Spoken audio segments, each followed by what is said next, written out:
কথা ধারাবাহিকের আজকের পর্বে আপনারা দেখতে চলেছেন গল্পের শুরুতেই দেখা যায় কথা তো ফিতে কাটবে না বলছে, যতক্ষণ না পর্যন্ত কর্তা দাদু ওখানে আসে। এদিকে ভিতর রেগে যায়, বলে বিডিআর লোক সবাই চলে এসছে আর তুই এখন এই কথা বলছিস।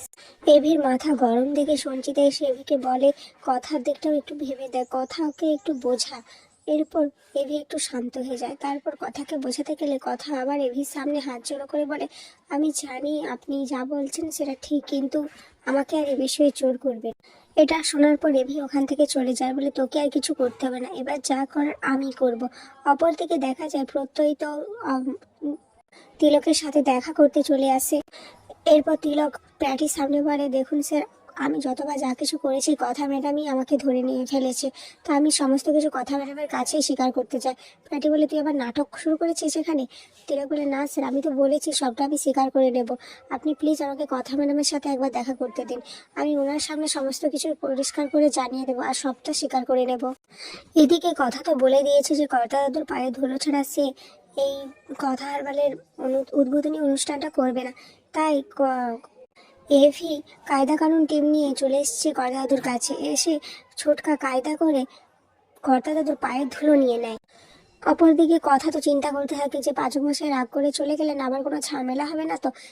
ঠিক তখনই কথাকে অবাক করে দিয়ে অগ্নি চলে আসে ওখানে। আর এলে নীলাদ্রি কথাকে বলে, কি কথা, এবার তো শুরু কর। তো কথা তো অবাক হয়ে যায় নীলাদ্রির কথা শুনে। ঠিক তখনই এভি কথাকে বলে, তোর কর্তা দাদুকে তো আমি সশরীরে আনতে পারিনি, কিন্তু তার পায়ের ছাপ নিয়ে এসেছি।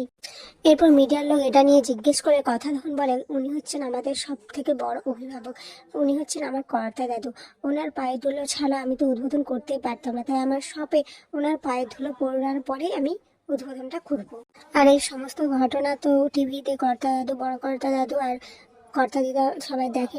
ওনারা দেখেই তো অবাক হয়ে যান যে বাড়ির ছেলে মেয়েরা এইভাবে করেছে, তাদের সম্মান জানিয়েছে।